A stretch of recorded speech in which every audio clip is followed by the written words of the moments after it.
Students, today we are going to discuss the types of ecology. There are certain types जो कि ecology में मौजूद है, मतलब सिंप्लीफाई किया गया है scope wise, individual wise, different levels पर. So we will discuss that.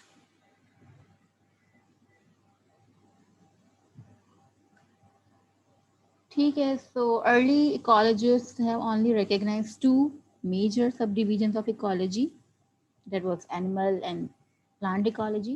ठीक है. But when it was founded in the ecosystem, plants and animals are very closely associated and interrelated. मतलब कॉम्प्लेक्सिटी बहुत ज़्यादा है, बहुत ज़्यादा जो है वो इनके दरमियान ताल्लुकात हैं, और मज़ीद और डिटेल में जाया जा सकता है. तो फिर जो दो ब्रॉडली कैटेगरीज थी, plant ecology and animal ecology की, उसकी मज़ीद सब डिविजन्स जो हैं वो सामने आती गई वक्त के साथ साथ. So basis of classifying ecological sciences क्या है? On the level of complexity और स्कोप की बेस पर आप जो है उसे इसकी डिफरेंट टाइप्स को स्टडी करते हैं. बाय ऑर्गेनिजम्स के ऊपर बेस करते हुए आपकी इकोलॉजीज होती हैं. By biome under study. इसके अलावा बाय ज्योग्राफिक और क्लाइमेटिक एरिया अंडर स्टडी. ठीक है. इस बेसिस पर इकोलॉजी की डिफरेंट टाइप्स हैं. By special scale, biological aspects और फिनोमेना अंडर इन्वेस्टिगेशन. यानी आप किसी खास एस्पेक्ट को स्टडी करना चाहते हैं, किसी खास प्रोसेस फिनोमेना को स्टडी करना चाहते हैं, तो वो अलग, उसकी इकोलॉजी की साइंस अलग होगी. वो ज़्यादा उसको जो है वो इजी वे में आपको समझ आएगा. By technique use for investigation.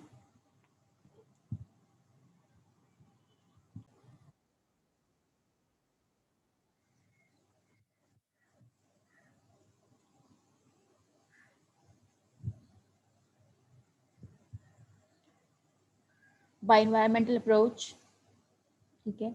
तो ये आपकी कुछ कैटेगरीज हैं जिनकी बेसिस पर different types of ecologies are there. और जितने सब डिविजन होती है किसी भी चीज़ में, तो उसको समझने में उतनी ही ज़्यादा आसानी होती है. और डिफरेंट जो इकोलॉजिस्ट हैं उनकी एक्सपर्टीज फिर इन डिफरेंट बीन, मतलब एक तो वो होते हैं इकोलॉजिस्ट, ठीक है, जनरल इकोलॉजिस्ट. उसके बाद उनकी जो है वो एक्सपर्टीज जो होती है वो अपनी इन तमाम इन फील्ड्स में किसी एक जो उनको अजीज हो या जिसमें उनकी महारत हो, उस हिसाब से वो अपनी फील्ड चूज करते हैं और उसके ऊपर स्टडी करते हैं.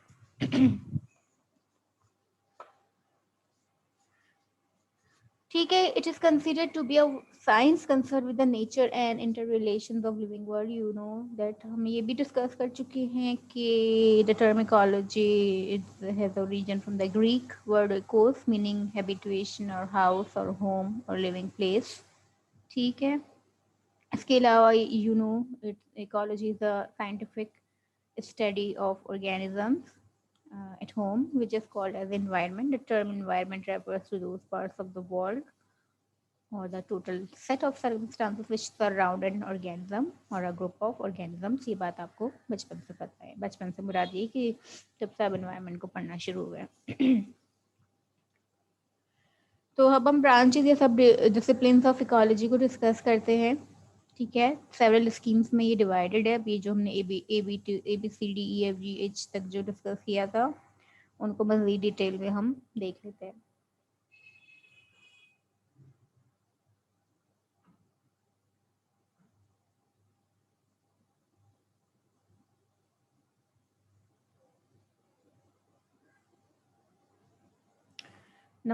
तो ए देख लेते हैं. A is by level of complexity और स्कोप.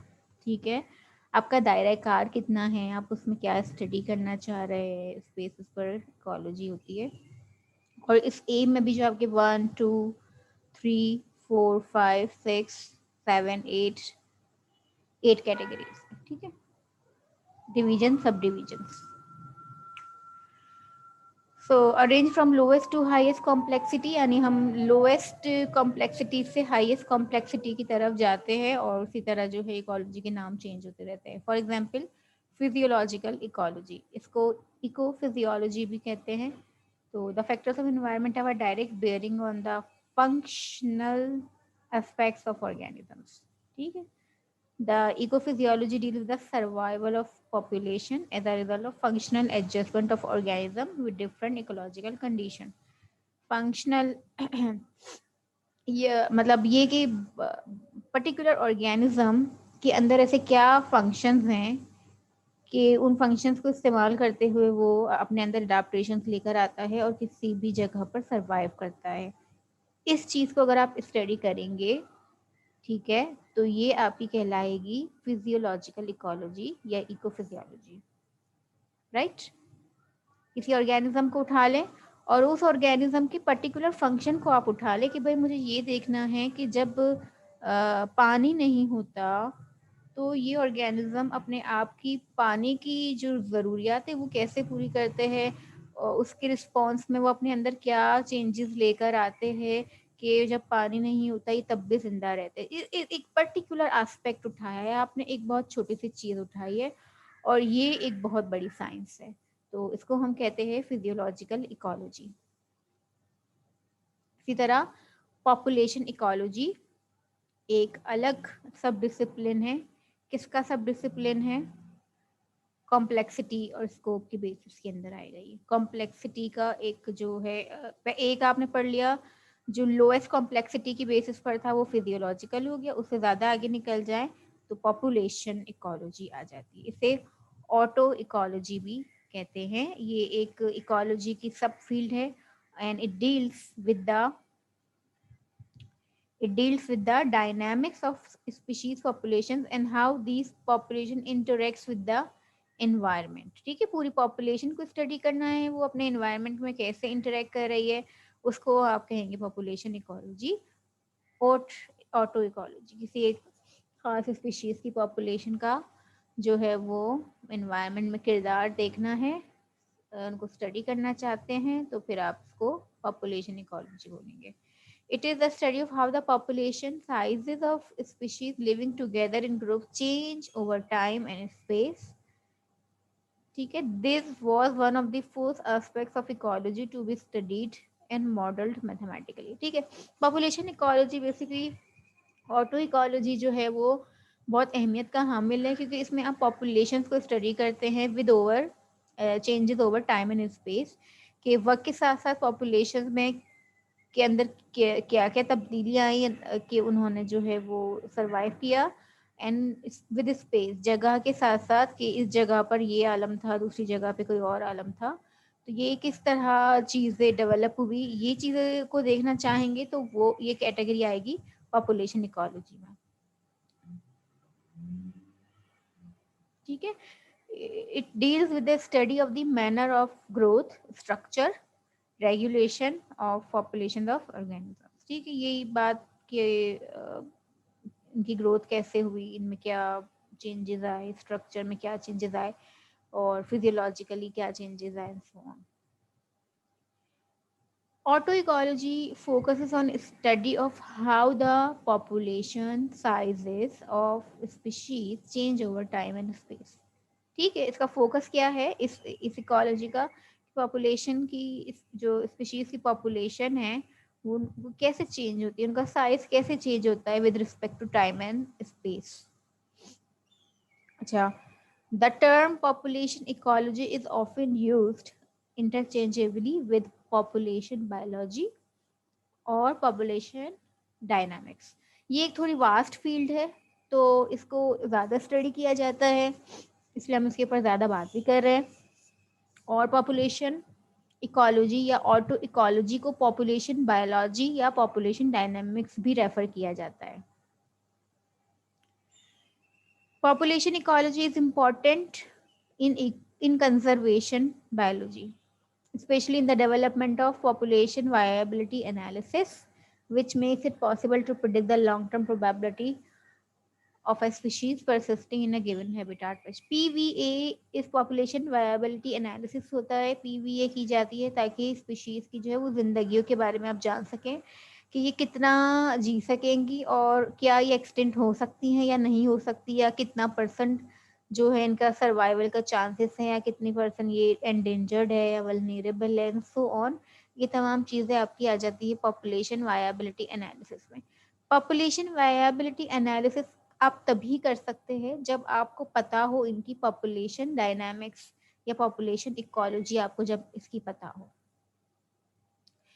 यानी आपको पता हो कि with respect to time and space certain species का क्या जो है वो रद्द अमल है, क्या चेंजेस आ रहे हैं, उनकी पॉपुलेशन बढ़ रही है, कम हो रही है, ज़्यादा कम हो रही है या ज़्यादा बढ़ रही है।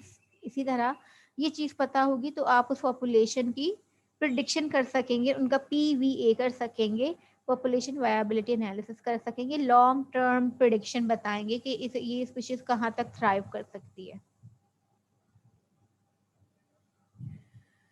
हिस्टोरिकल इकोलॉजी स्टूडेंट्स, आप जो डिफरेंट पॉपुलेशन हैं उनकी हिस्ट्रीज जानते हुए आते हैं और उनका interaction with human and environment के वक्त के साथ साथ जो है ये स्पीशीज कितना चल पाई, कितनी इनमें तब्दीली आई और किस तरह की चेंजेस आए, पहले किस तरह की थी और अब किस तरह की है।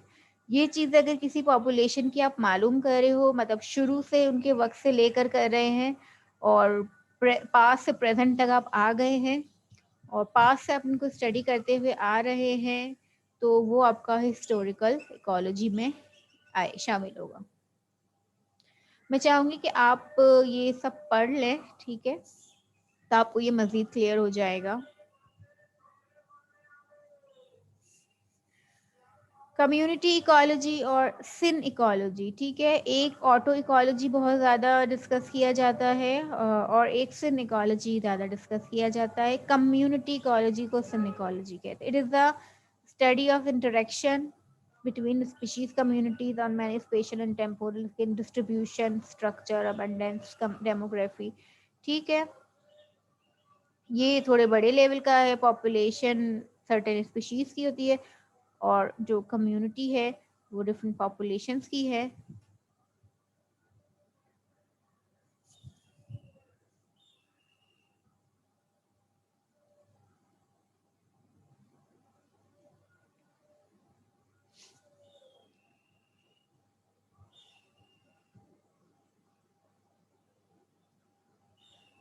इकोसिस्टम इकोलॉजी, जब आप पूरा इकोसिस्टम स्टडी करेंगे तो फिर वो इकोसिस्टम इकोलॉजी कहलाएगा, जिसके अंदर फिर आप न सिर्फ जो आपके पॉपुलेशन है, कम्युनिटी है, स्पीशीज है, बल्कि उनका बायोटिक इन्वायरमेंट जो है, केमिकल्स है, फिजिकल इन्वायरमेंट है, नॉन लिविंग इन्वायरमेंट जितना भी, उन्हें भी आप स्टडी करेंगे पूरा, तो ये इकोसिस्टम इकोलॉजी कहलाएगा। सिस्टम्स इकोलॉजी, ठीक है, सिस्टम इकोलॉजी में आपका जो है वो थोड़ा और आप जो है वो कॉम्प्लेक्सिटी की तरफ आ गए। तो system ecology is an interdisciplinary field of ecology, a subset of earth science, ठीक है, that takes a holistic approach to study of ecosystem. अब इसमें अब आप देखें क्या आप स्टडी कर सकते हैं। मतलब होलिस्टिक अप्रोच है, यानी स्ट्रेटेजिक है, वन बाय वन, एक के बाद एक चीज़ें आपको स्टेप बाय स्टेप लेकर चलनी होती है। इस तरह आप हर चीज़ को, सारे एस्पेक्ट्स को लेकर आएंगे तो फिर वो आपका सिस्टम इकोलॉजी में शामिल हो जाएगा। इसमें आप the study of energy budgets भी देखते हैं, बायोकेमिकल साइकिल्स भी देखते हैं, फीडिंग एंड बिहेवियर स्पेक्ट्स भी देखते हैं इकोलॉजिकल कम्युनिटीज़ की। और फिर ये है कि ये थोड़ी अप्लाइड साइंसेस है, इसमें हम मैथमेटिक्स और मॉडल्स और कंप्यूटिंग ये सब कुछ चीज़ें यूज़ कर रहे होते हैं और ये थोड़ी जो है वो कॉम्प्लेक्सिटी इसमें ज़्यादा है क्योंकि इसमें आप दूसरी और भी चीज़ें जो है वो डिस्कस कर रहे हैं। Landscape ecology, landscape, you know कि लैंडस्केप्स क्या होते हैं डिफरेंट, तो उनकी जो है एक पूरा लैंडस्केप आप लें और उसकी सिर्फ स्टडी करें, यानी there are certain terrestrial landscapes, aquatic landscapes है, फॉरेस्ट, ग्रास लैंड है, ओशंस है, लेक्स हैं, उनको एक एक चीज़ को उठा के उसके लैंडस्केप की स्टडी वहाँ की इकोलॉजी की करेंगे तो वो आपकी लैंडस्केप इकोलॉजी कहलाएगी। हैबिटाट, ठीक है, डिफरेंट हैबिटाट्स हैं, अगर आप उनको एक एक छोटे छोटे हैबिटाट को लेकर उनकी स्टडी करेंगे तो फिर वो आपकी जो है वो हैबिटाट इकोलॉजी कहलाएगी। यानी अगर मरीन इकोलॉजी कर रहे हैं, मरीन हैबिटाट है तो ओशियोनोग्राफी कहलाएगा। एस्टुरान इकोलॉजी भी कहला सकता है। फ्रेश वाटर की इकोलॉजी देखना चाह रहे हैं, फ्रेश वाटर हैबिटाट की इकोलॉजी देखना चाह रहे हैं, लिम्नोलॉजी कहलाएगा। ठीक है, desert ecology, grassland ecology, forest ecology, cropland ecology. अच्छा, ये अब हम आ गए हैं नेक्स्ट कैटेगरी में जो है बाय ऑर्गेनिजम्स अंडर स्टडी। अब आप ऑर्गेनिज्म वाइज जो है वो इसको देखेंगे, डिफरेंट फील्ड्स देखेंगे इकोलॉजी की। ठीक है, behavioural ecology is the study of behavioural interactions between individuals within populations and communities, usually in an evolutionary context. It looks at how competition and cooperation between and within species affects evolutionary fitness. ठीक है, यहाँ आप organism का behaviour देखेंगे, उनकी जो है वो किरदार देखेंगे कम्युनिटी के अंदर। किरदार से मुराद है कि उनके इंटरेक्शंस देखेंगे with in certain other communities. उनका उनका ताल्लुक, उनका रिलेशनशिप देखेंगे कि आइदर दे आर कॉम्पिटिटिंग, मतलब वो कंपटीशन में है या वो म्यूचुअलिज्म में है, एक दूसरे को फायदा पहुंचा रहे हैं, नुकसान पहुंचा रहे हैं, सो ऑन। वो आपका बिहेवियरल इकोलॉजी में आ जाता है। Paleo ecology, paleo ecology deals with the ecology of the past. Paleo का वर्ड ही जो होता है वो पास्ट को रिप्रेजेंट करता है कि माजी में जो है वो क्या था एंड व्हाट्स नाउ। तो पेलियोलॉजी जब भी जिसका जिक्र आएगा तो इसमें फॉसिल जो है वो आपके जहन में आएंगे कि फॉसिल रिकॉर्ड्स की मदद से आप किसी वक्त की जो है वो इकोलॉजी मालूम करना चाहते हैं, किसी जगह की पुराने बहुत करोड़ों साल पहले की, तो यू कैन, पुरानी इकोलॉजी में किसी को इंटरेस्ट हो with the help of fossils तो वो पेलियो इकोलॉजी की तरफ जाएगा। ठीक है, फिर पेलियोलॉजी की भी मजीद को अटेंडरी पेलियोलॉजी और डीप टाइम पेलियोलॉजी टाइप्स हैं, तो इसकी डिटेल में मैं नहीं जाना चाह रही, बस ये आप समझ लें कि अगर आप फॉसिल की मदद से बहुत जो है वो मिलियंस ऑफ ईयर्स पीछे जाके किसी इकोलॉजी की स्टडी करना चाहते हैं तो you have this. Insect ecology, क्योंकि नाम से जाहिर है, it's a scientific study of how insects individual और as a community interact with the surrounding environment और इकोसिस्टम। ठीक है, तो हशरातुल अर्थ के बारे में अगर स्टडी कर रहे हैं तो it will B insect ecology, के वो कैसे आपस में उनका क्या ताल्लुक है और एनवायरनमेंट का क्या ताल्लुक है, इन चीज़ों को देख सकते हैं आप इसमें। ये पढ़ लीजिएगा, इट्स इंटरेस्टिंग, बहुत आसानी से समझ में आने वाला है, so you can understand by your own. इसको पढ़ के ही समझ में आ जाएगा क्या बात हो रही है।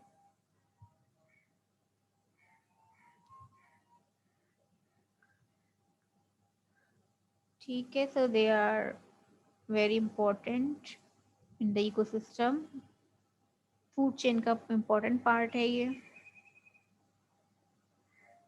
कोई भी छोटा ऑर्गेनिज्म होगा वो एक इम्पॉर्टेंट जो है उसका पार्ट होगा, क्योंकि उसके ऊपर जो फिर है वो दूसरे ऑर्गेनिज्म डिपेंडेंट होते हैं। माइक्रोबियल इकोलॉजी, ठीक है, study of relationship of micro organisms with their environment. Micro organisms का जो किरदार देखना चाहते हैं आप तो वो आप माइक्रोबियल इकोलॉजी में देखेंगे। अच्छा, इसके बाद कैटेगरी सी शुरू होती है बायोम अंडर स्टडी। अब पूरे बायोम की बात हो रही है। बेंथिक इकोलॉजी, बेंथिक इकोसिस्टम या बेंथिक जोन आपको पता है, हमने डिस्कस किया है। बेंथिक वो जगह होती है the lowest part of the body जहाँ पर लाइफ नहीं होती है, डेड डेड चीज़ें होती हैं और रोशनी नहीं पहुँच रही होती है और जहाँ डिकम्पोजिशन का प्रोसेस होता है। तो अगर आप वहाँ के एनिमल प्लांट्स और माइक्रोबियल रेजिडेंस की स्टडी करना चाहते हैं तो वो बेंथिक इकोलॉजी में आ जाएगा। डेजर्ट इकोलॉजी, डेजर्ट के बारे में जो भी है, आपके वहाँ के प्लांट्स देखना चाहते हैं, टेम्परेचर, वहाँ के बायोटिक फैक्टर्स देखना चाहते हैं, वहाँ के बायोटिक फैक्टर्स देखना चाहते हैं तो वो आपका डेजर्ट इकोलॉजी में आ जाएगा। फॉरेस्ट इकोलॉजी सेम, जैसे डेजर्ट है सारा फॉरेस्ट है, आप यहाँ को देखना चाह रहे हैं तो ये डिफरेंट बायोम्स वाइज आप स्टडी कर रहे हैं तो ये पढ़ लीजिएगा। ग्रासलैंड इकोलॉजी, ठीक है, ये सारे आपके बायोम्स हैं. So grasslands are one of Earth's major biome and the native vegetation of to 40% of Earth's terrestrial surface. यहाँ पर grasses होती हैं, ठीक है, और जो है अब आप वहाँ की स्टडी करेंगे तो वो इकोलॉजी, ग्रासलैंड इकोलॉजी कहलाएगी.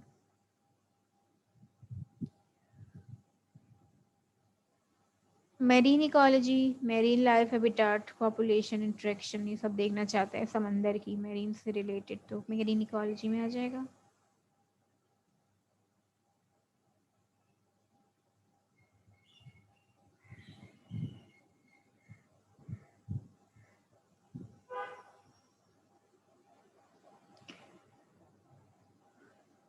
इक्वेटिक इकोलॉजी में सब कुछ आ जाएगा, लेक्स मतलब फ्रेश वाटर भी आ जाएगा और मेरीन वाटर भी आ जाएगा.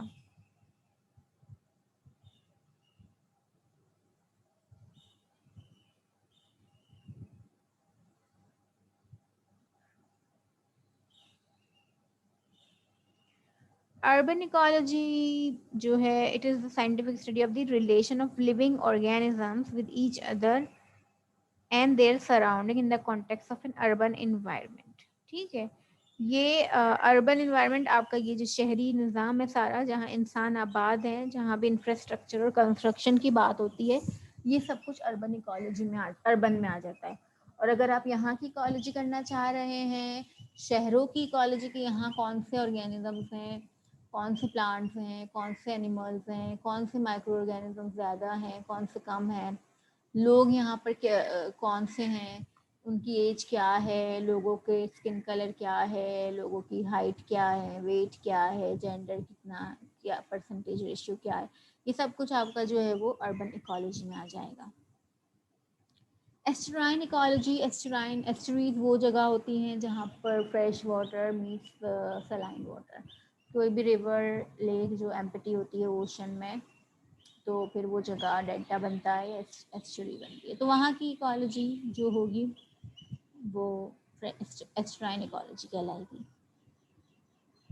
लेक एस्ट्राइन इकोलॉजी को लेक्स इकोलॉजी भी कहते हैं और इम्यूनोलॉजी भी कहते हैं. ठीक है, तो लेक की बात होगी तो वो लेक एस्ट्राइन इकोलॉजी कहलाएगी.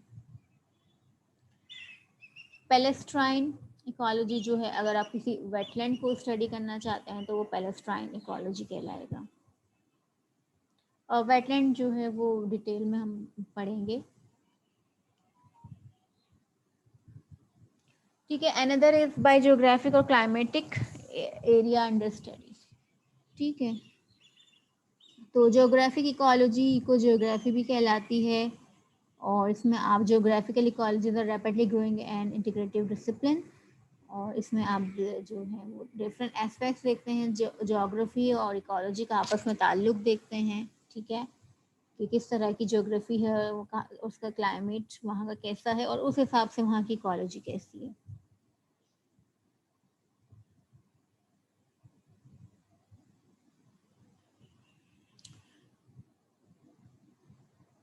Polar ecology, polar areas region की इकोलॉजी देखना चाह रहे हैं, because they are cold, windy, dry, तो वहाँ की इकोलॉजी देखना चाह रहे हैं, it will be called polar ecology. Tropical ecology, जो ग्लोब पर आपके ट्रॉपिकल रीजन्स हैं वो मॉडरेट होते हैं, वहाँ की देखना चाह रहे हैं इकोलॉजी, तो ट्रॉपिकल इकोलॉजी कहलाएगा.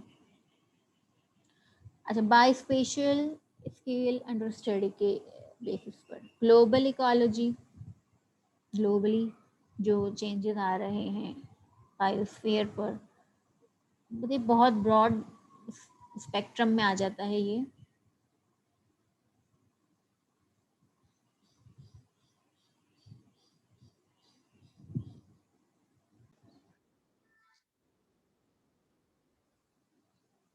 तो ये मतलब अर्थ की जो हालत है, तो वो फिर जो साइंटिस्ट है वो इस तरफ कोशा है कि अर्थ से बाहर अगर कुछ कहीं पर कोई ऐसा हैबिटाट हो, कोई ऐसा टेरेन हो, कोई जगह हो जहाँ पर इकोलॉजी हो, लाइफ हो, तो इसकी एक्सप्लोरेशन भी जो है वो चलती रहती है कि outside of the earth in the space क्या लाइफ मौजूद है. तो ये सब आपका स्पेस इकोलॉजी में आ जाएगा। इसके अलावा in search of extra terrestrial environments, यानी अर्थ के अलावा कोई एक्स्ट्रा टेरेस्ट्रियल और जगह कोई मिल जाए जहाँ पर लोग आबाद किए जा सकें, तो ये स्पेस इकोलॉजी में आएगा। इसके अलावा जो स्पेस डेब्रीज आती हैं उनको स्टडी करना, ये भी आपका स्पेस इकोलॉजी में आता है। Like dead satellites, space debris like dead satellites हैं, रॉकेट्स हैं, नट बोल्ट्स हैं, ये सब कुछ जो है आपका स्पेस में मौजूद होता है, इनकी भी स्टडी की जाती है। स्पेशल इकोलॉजी, स्पेशियल इकोलॉजी जो है वो with respect to time and space जो हम बात करते गए, ये उसी की एक टाइप है। स्टडीज अल्टीमेट डिस्ट्रीब्यूशनल और special unit occupied by species, ठीक है, कि कौन सी जगह को किस तरह डिस्ट्रीब्यूट किया गया है, कि कौन सी स्पीशीज कहाँ मौजूद है, तो ये सारी चीज़ आपकी स्पेशल में आएगी।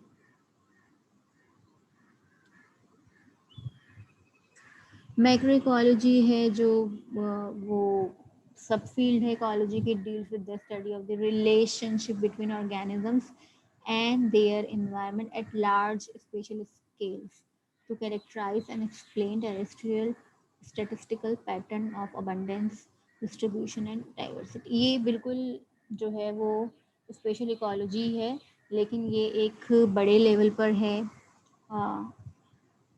ब्रॉड लेवल पर है।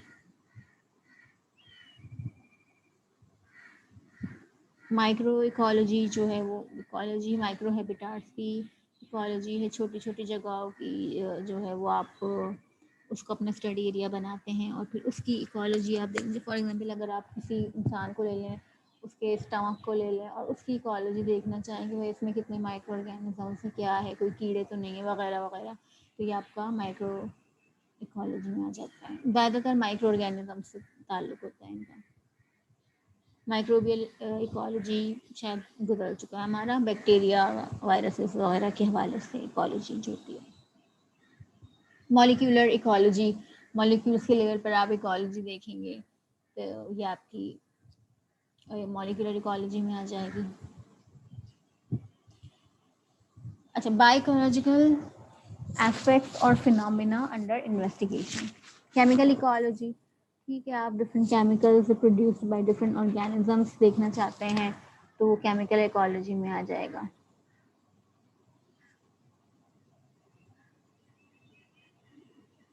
इकोटॉक्सिकोलॉजी, टॉक्सिक केमिकल्स का इफेक्ट आप देखना चाहते हैं इकोलॉजी पर तो उसमें आ जाएगा। एवोल्यूशनरी इकोलॉजी, एवोल्यूशनरी इकोलॉजी में आप देखते हैं कि किस तरह की एवोल्यूशन हुई है इन सर्टेन जो है स्पीशीज कैसे इवॉल्व हुई हैं, ठीक है।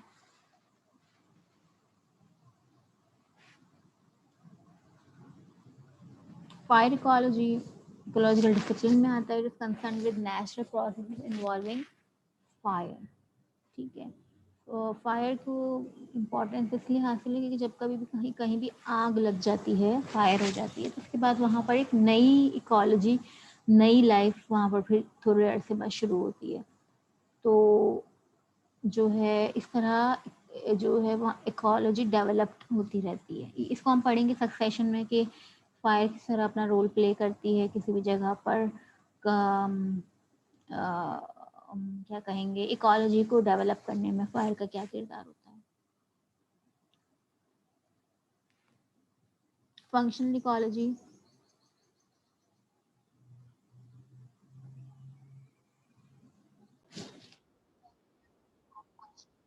और इकोसिस्टम के फंक्शंस को वो स्टडी करेंगे। इकोसिस्टम के फंक्शंस को हमें पता है कि इकोसिस्टम के क्या फंक्शंस हैं, तो उस हिसाब से इकोलॉजी को देखना फंक्शनल इकोलॉजी में आएगा। जेनेटिक इकोलॉजी, जेनेटिक इकोलॉजी में आप जो है वो जेनेटिक्स स्टडी करेंगे अपने ऑर्गेनिजम्स की, तो वो आपका जेनेटिक इकोलॉजी में आ जाएगा। सॉइल इकोलॉजी, सॉइल इकोलॉजी को देखना कि इसके अंदर क्या क्या चीज़ें मौजूद है, प्लांट्स भी थोड़ा मौजूद होता है, थोड़ा मिनरल होता है, थोड़ा माइक्रोब्स होता है and so on.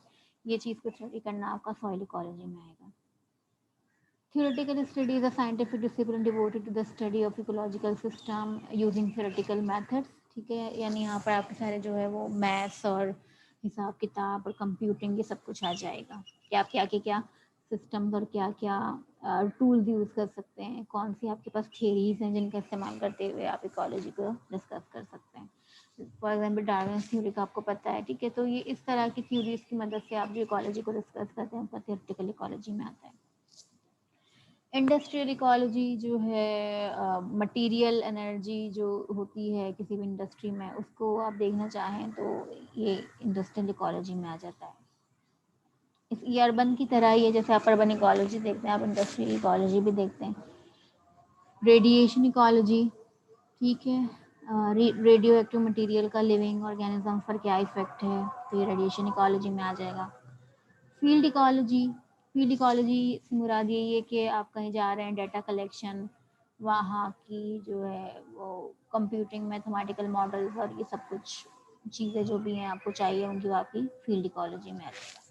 Quantitative ecology भी फील्ड इकोलॉजी का ही पार्ट है, और यहाँ पर भी आप डिफरेंट जो है वो एडवांस मैथ्स और टूल्स यूज़ करते हैं और क्वांटिफाई करते हैं इकोलॉजी को, ऑर्गेनिजम्स को, बायोडाइवर्सिटी को।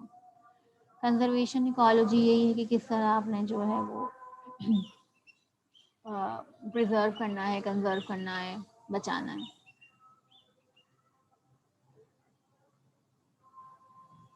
Deep ecology, deep ecology basically human से रिलेटेड है, ठीक है। रिस्टोरेशन इकोलॉजी में कि आप किस जगह को कैसे रिस्टोर करें, ये सब कंजर्वेशन में आ जाएगा। एग्रो इकोलॉजी में एग्रीकल्चरल प्रैक्टिसेस के हवाले से जो इकोलॉजी होती है वो। फेस्टिव में डिफरेंट एनिमल्स एंड प्लांट्स का रिलेशन विद कल्चरल इवेंट्स, उसके हिसाब से आप जो इकोलॉजी को देखते हैं। फेस्टिव इकोलॉजी में जब ह्यूमन इकोलॉजी में आप ह्यूमन को देखते हैं। सोशल इकोलॉजी में आप जो है वो इंटरेक्शन को देखते हैं, रिलेशनशिप्स को देखते हैं लोगों के दरमियान, ये सोशल में आ जाता है। इंडस्ट्रियल इकोलॉजी मटेरियल वगैरह, वहाँ पर इंडस्ट्री में, ये मेरे ख्याल में डिस्कस कर लिया हमने। प्रोडक्शन इकोलॉजी इंडस्ट्री से रिलेटेड है, ठीक है। टैक्सोनॉमिक इकोलॉजी में आप ग्रुप्स को स्टडी करते हैं, जैसे आपका डिफरेंट ग्रुप्स हैं, mammalian, microbial, insect ecology, avian ecology and so on. Applied ecology में आप अप्लाइड इकोलॉजी में बेसिकली आप तरीके जो है वो स्टडी करते हैं कि कैसे रिस्टोरेशन करनी है, कैसे बायोटेक्नोलॉजी का इस्तेमाल करते हुए इकोलॉजी को कंजर्व बनाना है, एक्सेट्रा। तो ठीक है, यही है कंक्लूजन कि आपके पास डिफरेंट जो जिस तरह का आपको काम करना है आप वो स्टडी करें, उस फील्ड को चूज़ करें, उसके हवाले से मटेरियल निकालें और उसके ऊपर अपना काम शुरू कर सकते हैं।